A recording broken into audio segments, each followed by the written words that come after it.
All right, Shalom. First and foremost, I'm going to start by giving all praises, honor, and glory unto Yahweh Bashem, Yahweh Shai Bahashem, Rakaha Kodash. I'm Tazir Gabar from Prophets in Babylon, Waco, Texas. Double honors to the elders and the apostles of Great Millstone, and peace and salutation are down to the hopeful elect. Scattered abroad, pushing out this truth throughout the four corners of the earth.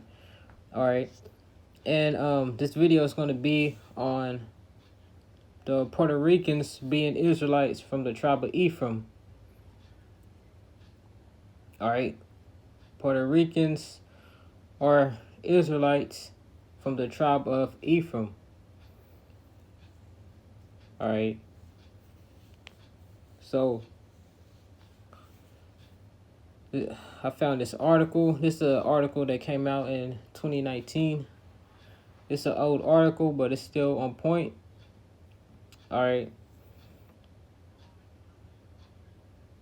All right, so it says 800 ancient stones with Hebrew writing in Puerto Rico authenticated.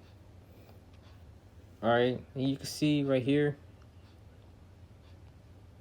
you can't really make it out, but it's different Hebrew characters on the stone. Okay, but just getting right into it, it says a remnant of ancient stones, 20 of 800, made its way halfway across the world, solving a 3,500-year-old mystery. What did these stones whisper about the pre-Columbian indigenous people of the island of Puerto Rico? After rigorous academic testing,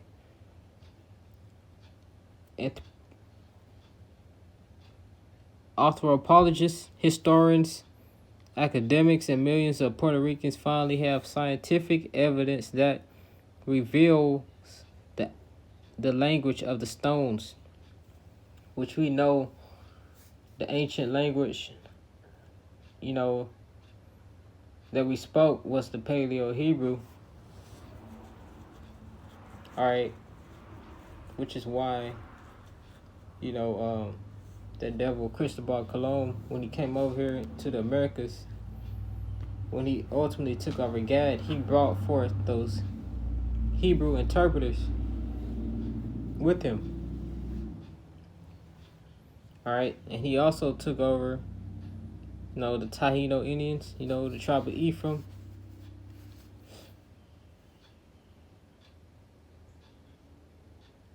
Principal Chief Agwe Bana the Brave Memorial, if I pronounced that right, Salakia, growing up in the mountains of Boricuan, Puerto Rico, which that word Borican, that's a Hebrew word. All right, my grandfather told me about some very unique stones which were part of our ancient Taino Indian history. Right, because, the tribe spoke Hebrew, all right? That's the holy language of Yasharallah, all right, Israel, which means he, Prince Power. These rare stones were in the care of one of our greatest principal chiefs, all right?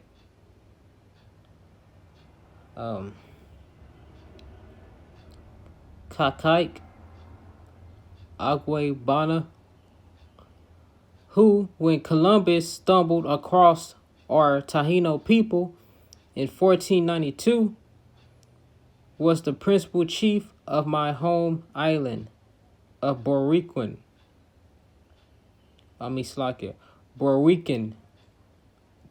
Puerto Rico. All right, which now they say Boricua. All right. Lord willing, I'll do a separate video breaking down this word.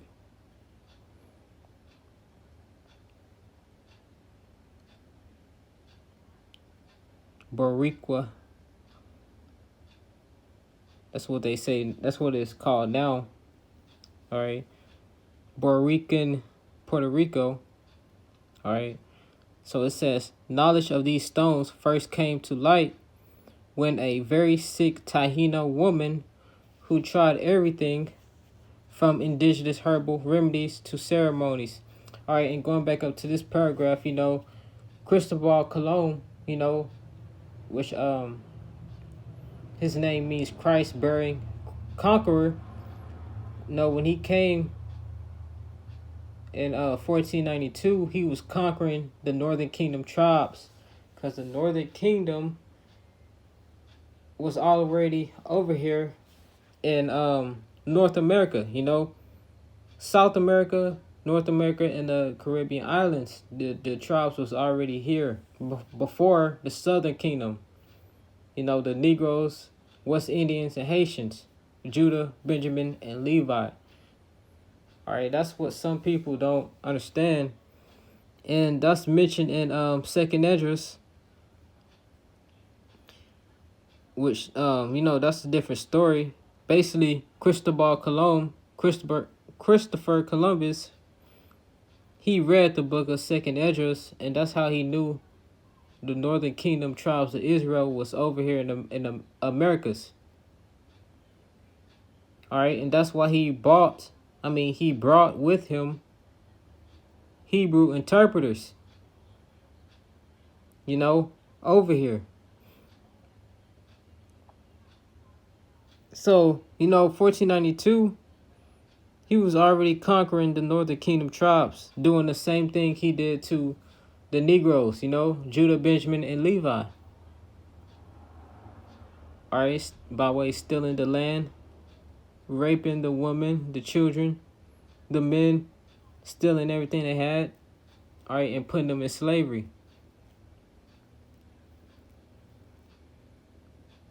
No. So the Northern Kingdom, the Latinos and Native Indians are very well Israelites also.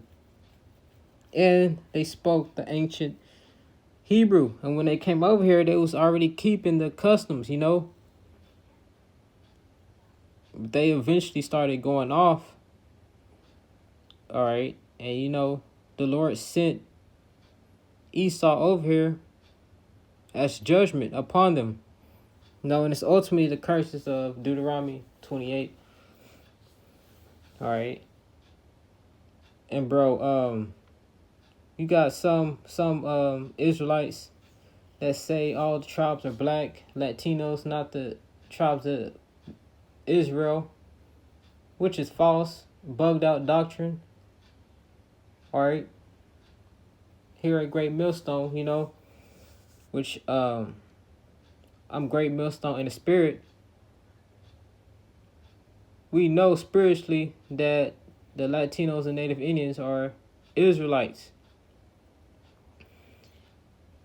All right. And I don't know what year, but I think it was like the 80s or early 90s. A lot of Ephraimites, which that's what tribe the Puerto Ricans are from, the tribe of Ephraim, they started coming. They were mainly in Puerto Rico, but like during that time, they started coming to the western part of America, not the western part, the eastern part of America, Chicago, New York, Jersey. You got some that's in Florida. Well, a lot that's in Florida. But like more of them started coming to, America. All right. And they basically just like Ephraim is basically a Northern Kingdom Judah through the Spirit, because Ephraim is very similar to Judah, which Ephraim is the head tribe of the Northern Kingdom. All right, just like Judah, the head tribe of the Southern, Ephraim is the head tribe of the Northern Kingdom. All right, and Ephraim led the Northern Kingdom to the Americas, before Cristobal Colon started conquering their land, Puerto Rico. But like back to my point, they started coming down here to America more, and that's why a huge chunk of them, other than Puerto Rico, they're in the east, the eastern part of America. Up there in New York, the Bronx, Chicago, in that area specific. What I'm trying to say, I could pull up a map real quick. Which Ephraim is all over the place. They're all in Hawaii, which is like over here. They're all in Florida. All right. You got Puerto Rico, which is right here. But like, what I'm trying to make my point, they're up here, especially New York.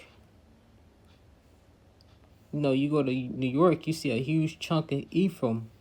All right, and they started coming more and more. If I'm not mistaken, I believe like the late 80s, early 90s, for a better life. Better jobs, opportunities, trying to live that American dream. And they also in Chicago too. I know a huge chunk is in Chicago right here. But like basically they under the same curses as Judah, Judah and Ephraim are close together, especially in the Bronx. You go to the Bronx, you see a lot of Judah and Ephraim. All right, this straight curses. All right, Deuteronomy 28. All right, who's in the ghettos? Right with Judah. You got Judah and Ephraim together, which reminds me of the scripture in Jeremiah. All right, but going back to these stones, it says this paragraph right here: knowledge of these stones first came to light when a very sick Tahina woman who had tried everything from indigenous herbal remedies to ceremonies lay on her deathbed, compelled to tell a secret her family had carried for generations. She sent runners to find someone in the church who would listen. Why she chose the church, we'll never know. But a monk named Jose Maria Nazario Y. Cancel came to her bedside. What this elder revealed to this monk changed the historical narrative of our precious island. All right, and that's the guy. That's the monk or whatever. There in her tiny bohio thatch roof home, the monk interceded for the old woman's healing. Then she told him her family secret, a secret that went back to the time of Kakaik Agwe Bana, the principal chief of Borican, the Taino Indian name for Puerto Rico, which means the house of the great and valiant Lord. Her secret revealed where to find a hidden stash of stone figurines inscribed with strange symbols and carvings of an ancient people that some called Hybaro, who had lived in the mountains of the island and still have descendants who call themselves by this name to this day. All right, those are the mountains. Nazario had been educated at the University of Salamanca.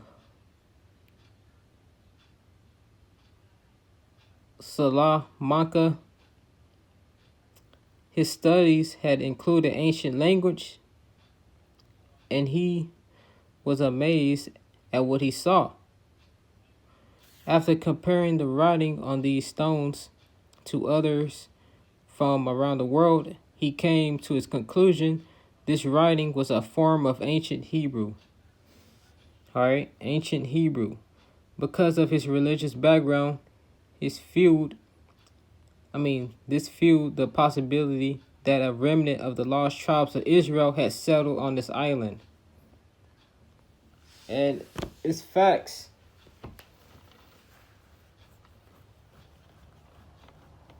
All right.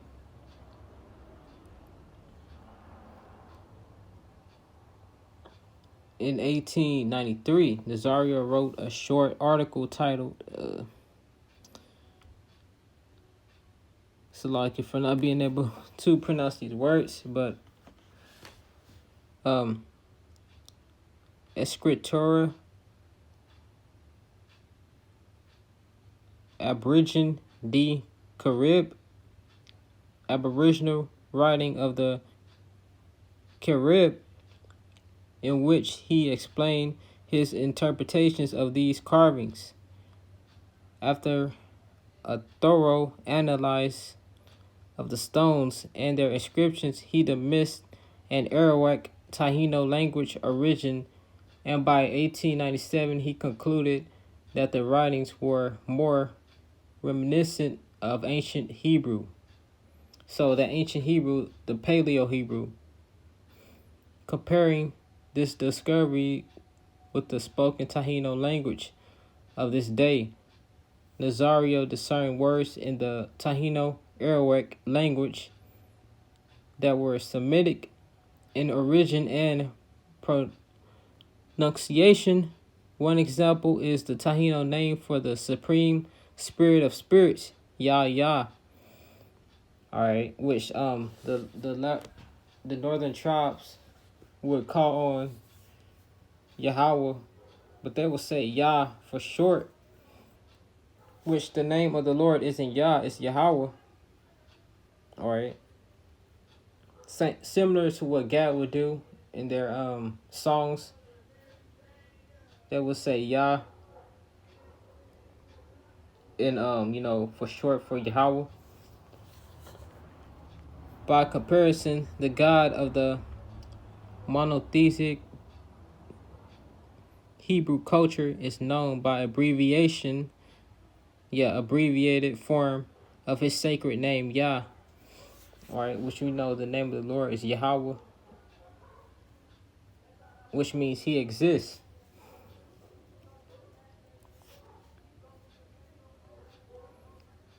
Alright.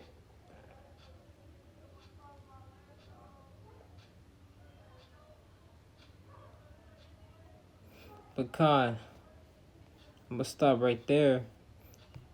If you want to read the rest of the article, it's called 800 Ancient Stones with Hebrew writing in Puerto Rico authenticated.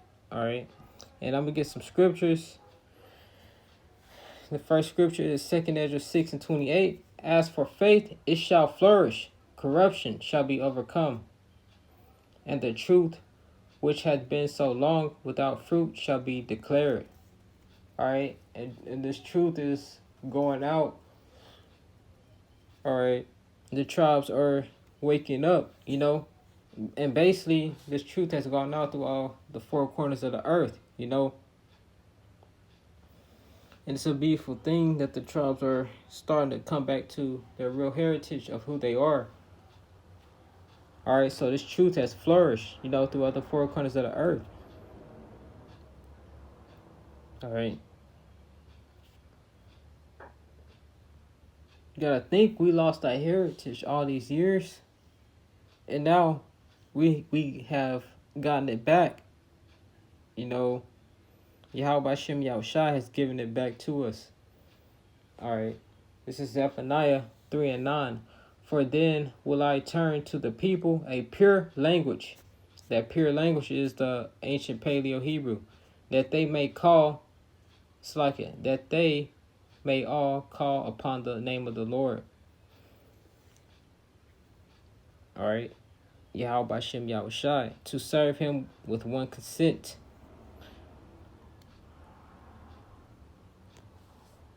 All right. They may call. All right. So to serve him with one content. All right. And we're calling on the names of the Lord in that ancient language, you know, which that Paleo Hebrew is the holy language. All right. And in these last days, we are calling upon the names of the Lord Yahweh Shem Yahushai in that ancient language, you know, which is a beautiful thing, you know. But the tribe of Ephraim are Israelites, you know, the Puerto Ricans are Israelites from the tribe of Ephraim. All right. Lord willing, I will make more videos about this. All right. The ancient language of you know, Yasharallah is the ancient Paleo Hebrew. And we're being brought back into our heritage.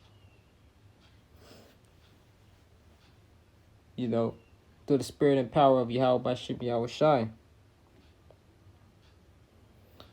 All right. And with that, I'm going to close out. I'm going to give all praises, honor, and glory unto Yahweh by Shem Yahushai, by Shem Kodash. I'm Tazier Gabar from Prophets of Babylon, Waco, Texas. Double honors to the elders and apostles of Great Millstone. And peace and salutations on down to the hopeful elect. Shalom.